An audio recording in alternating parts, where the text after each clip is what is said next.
Hello students, welcome to my channel numeracy maths classes. तो आज के वीडियो में करने वाले हैं chapter 9 some applications of trigonometry के एग्जांपल नंबर 6 एंड 7। बाकी के एग्जांपल्स एंड एक्सरसाइज में ऑलरेडी डिस्कस कर चुकी हूँ अपनी लास्ट वीडियोस में, तो आप जाके चैनल पे सर्च करके देख सकते हैं। तो चलिए स्टार्ट करते हैं एग्जाम्पल नंबर 6। इसमें क्या गिवन है हमें? Angles of depression of the top and the bottom of an 8 metre tall building. एक 8 मीटर टॉल बिल्डिंग है जिसके टॉप और बॉटम का एंगल ऑफ डिप्रेशन, मतलब किसी ऊपर वाले पॉइंट से नीचे हम ऐसे इनको देख रहे हैं। कहां से देख रहे हैं वो देखते हैं। From the top of a multi storeyed building, यानी कि एक बिल्डिंग हमें इस तरह से बनानी है। उसके टॉप से हम इसके टॉप को देखा और इसके बॉटम को देखा। ठीक है, टॉप को देखा तो एंगल बनाया 30 डिग्री का, बॉटम को देखा तो 45 डिग्री का। अब इसके साथ जब भी ऊपर से एंगल बनेगा आप ऐसे हॉरिजॉन्टल लेवल ड्रॉ करेंगे। ये 30 डिग्री एंगल लेंगे और ये 45 डिग्री। अब ऐसे तो बन नहीं सकता, तो हम क्या करते हैं, एक हॉरिजॉन्टल लेवल और ड्रॉ करते हैं यहाँ पर। आप चाहते तो इसे ऐसे भी ड्रॉ कर सकते हो। इफ दिस इज 30 तो ये भी 30 होगा क्योंकि दोनों लाइन्स पैरेलल हैं। और ये अगर 45 है तो ये एंगल भी आपका 45 डिग्री होगा। ठीक है, तो हम इन दोनों ट्राइंगल्स को कंसिडर करेंगे, नीचे वालों को। हमसे बोला है find the height of the multi storeyed building. इसकी हाइट हमें फाइंड आउट करनी है। इसको लेट में एच ले लेती हूँ। And distance between the two buildings, और मुझे ये डिस्टेंस फाइंड आउट करना है। तो हम क्या करेंगे, सबसे पहले नेमिंग कर देते हैं। तो ये हो जाएगा A B C D and E. ठीक है, now angle A E B जो है आपका वो 45 डिग्री, सॉरी ए बी तो 30 डिग्री होगा।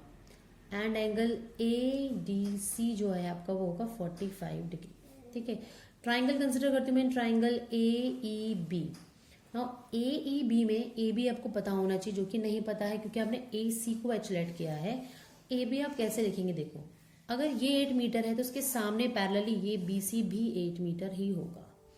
तो आप लिख देंगे B C is equal to E D is equals to 8।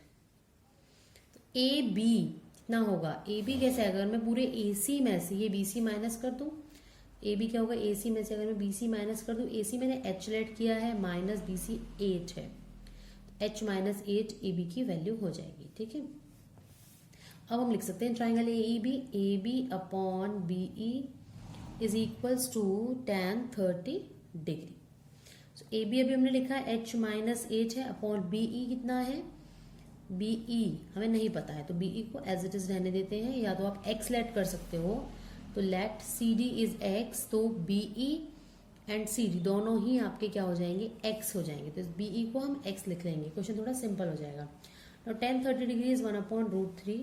तो यहाँ से h माइनस 8 इंटू √3 आपकी वैल्यू आ गई है x की, इक्वेशन 1। नेक्स्ट हम कंसिडर करेंगे इन ट्राइंगल ए सी डी में।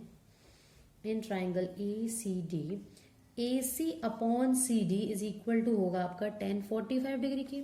तो ए सी कितना है, ए सी आपने एच लेट किया था और सी डी नहीं पता, सी डी हमने एक्स लेट किया था। तो H upon X is equal to tan 45 degree which is 1। Cross multiply करके एच और एक्स इक्वल आ गई, इक्वेशन नंबर 2 हो गई। 1 और 2 को जब हम यूज करेंगे तो इस एच की वैल्यू को मैं इस एक्स की जगह रिप्लेस कर सकती हूँ, जिससे पूरा क्वेश्चन मेरा एच की फॉर्म में आ जाएगा। तो हम लिख देंगे फ्रॉम इक्वेशन 1 एंड 2 क्या हो गया हमारा, देखो h minus 8 into √3 is equal to H के इक्वल आ गया। अब इसे सॉल्व कैसे करें, ये है देखना मेन है। तो कैसे करेंगे, देखो h माइनस 8 है, √3 मल्टीप्लाई में है तो यहाँ जाके डिवाइड हो जाएगा, तो ये बन जाएगा h अपॉन √3। ठीक है, अब हम क्या करेंगे, h वाले टर्म्स को कलेक्ट करेंगे, इसको इधर ले आते हैं। तो ये हो गया h minus H upon √3 is equal to minus का 8 इधर आके हो जाएगा प्लस का 8। तो ये हमारा हो गया। एलसीएम लेने के बाद h आप चाहो तो कॉमन भी ले सकते हो, तो √3h minus h upon √3 is equal to 8। यहाँ से हम h कॉमन ले लेते हैं, तो अंदर बच जाएगा √3 minus 1 upon √3 is equals to 8 की। तो यहाँ से आपकी h की वैल्यू क्या आएगी, क्रॉस मल्टीप्लाई कर देते तो 8√3 अपॉन √3 माइनस 1। ठीक है, इसको जब सॉल्व करेंगे तो रेशनलाइज करना पड़ेगा। √3 प्लस 1 से हमें मल्टीप्लाई एंड डिवाइड करना पड़ेगा। तो √3 प्लस 1 से मल्टीप्लाई किया, ये मल्टीप्लाई करेंगे 8√3 जब √3 से मल्टीप्लाई होगा तो आप चाहो जैसे नहीं भी करो तो 8√3 आ गया है। सो 8√3 प्लस 1 से मल्टीप्लाई होगा। अभी मैं मल्टीप्लाई नहीं करूँ, अगले स्टेप में करूंगी। नीचे a minus B plus B बन गया which is a square minus B square, तो ये हो गया। अब हम क्या कर रहे हैं, √3 से मल्टीप्लाई कर रहे हैं। 8 से नहीं कर रही हूँ मैं, सिर्फ √3 से कर रही हूँ। √3 हो जाएगा हमारा 3 प्लस ये √3 1 से होगा तो सिर्फ √3 आएगा। नीचे क्या आएगा, √3 का स्क्वायर 3 माइनस 1 का स्क्वायर 1। अब समझ में मैंने क्यों नहीं करा था, क्योंकि नीचे आ जाएगा हमारा 2 जो कि 8 से कट पाएगा 4 जा पे, तो आपका आ गया 4 into 3 plus √3 metre.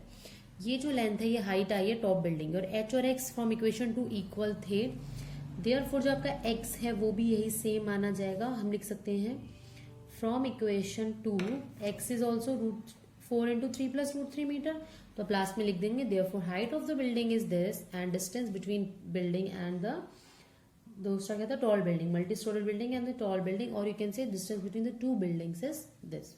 Okay, now next करते हैं एग्जांपल नंबर 7। नेक्स्ट एग्जांपल 7 में गिवन है from a point on the bridge across a river, एक रिवर के अक्रॉस एक ब्रिज है, angles of depression of the bank on the opposite side of the river are 30 degree and 45 degree. देखो bridge कुछ ऐसे होगा, ऊपर इस पर कोई पॉइंट है, उसके पॉइंट से ये रिवर है, मान लो रिवर के दो किनारे हैं, इसका एंगल कुछ है और इसका एंगल कुछ है। ठीक है, एक किनारे का 30 डिग्री है, ये ज़्यादा गहरा है तो 30 डिग्री मान लिया, ये थोड़ा उठा हुआ है बड़ा एंगल है तो 45 डिग्री मान लिया। ओके ना, ये तो नहीं हो सकता, हमें नीचे वाला कंसिडर करना होता है, तो ये एंगल 45 डिग्री बन जाएगा और ये एंगल हमारा 30 डिग्री बन जाएगा। आगे बोला the bridge is at a height of 3 metre, यानी कि इस लेवल से इस ब्रिज की हाइट, क्योंकि ब्रिज था ये हो गई हमारी 3 metre. Find the width of the river, देखो ये दोनों किनारी थी, यानी कि ये विड्थ होगी रिवर की, यानी कि मैं मान लो ए बी है, ये सी है और ये डी है, इट मीन्स मुझे फाइंड आउट करना है ए बी। ओके, सो हम दो ट्राइंगल कंसिडर करेंगे, जो दो राइट एंगल ट्राइंगल है। एक तो ट्राइंगल है एडीसी, तो एक ट्राइंगल हम एडीसी कंसिडर करेंगे, और एक ट्राइंगल है बीडीसी। एडीसी में आप क्लियरली देख सकते हो, आपको डीसी गिवन है, DC is perpendicular upon base, base is AC जो कि है 1045 डिग्री। डीसी की वैल्यू है 3, एसी नहीं पता, इसी को एसी ही रहने देते हैं। 1045 1 होता है, क्रॉस मल्टीप्लाई करने पे आपको मिल जाएगा एसी 3। अब हम फाइंड आउट करेंगे बीसी की वैल्यू, तो वो आपको कितनी मिलती है चेक करते हैं। ट्राइंगल बीडीसी में डीसी अपॉन बीसी आपको मिला है 1030 डिग्री। डीसी 3 है, बीसी नहीं पता है, और 1030 डिग्री होता है 1/√3। जब हम क्रॉस मल्टीप्लाई करेंगे 3√3 हो गई हमारी बीसी की वैल्यू। एसी मिल गया, बीसी मिल गया, अगर आप दोनों को ऐड कर दो तो आपको ए बी नहीं मिल जाएगा। ए बी कितना है, एसी प्लस बीसी, यानी कि 3 प्लस 3√3, और यू कैन टेक 3 कॉमन, तो हो जाएगा 3 इंटू 1 प्लस √3 मीटर। तो आप लिख सकते हो देयरफॉर जो विड्थ थी रिवर की या है वो कितनी हो जाएगी, 3 इंटू 1 प्लस √3 मीटर। तो ये आपका एग्जाम्पल 7 ओवर हो गया है, इसी के साथ ये चैप्टर भी ओवर। नाउ नेक्स्ट वीडियो में डिस्कस करेंगे चैप्टर 10, और बहुत जल्दी मैं केस स्टडीज की सीरीज लेकर आने वाली हूँ, important case studies, because exam में काफ़ी क्वेश्चंस थे केस स्टडीज की, 4 क्वेश्चंस थे। तो अगर आपने मेरे चैनल को सब्सक्राइब नहीं किया है तो रेगुलर अपडेट्स के लिए चैनल को सब्सक्राइब कर लें, और वीडियो अच्छी लगी तो लाइक शेयर जरूर कर दें। मिलते हैं नेक्स्ट वीडियो में नेक्स्ट चैप्टर के साथ, तब तक कीप वॉचिंग एंड बाय।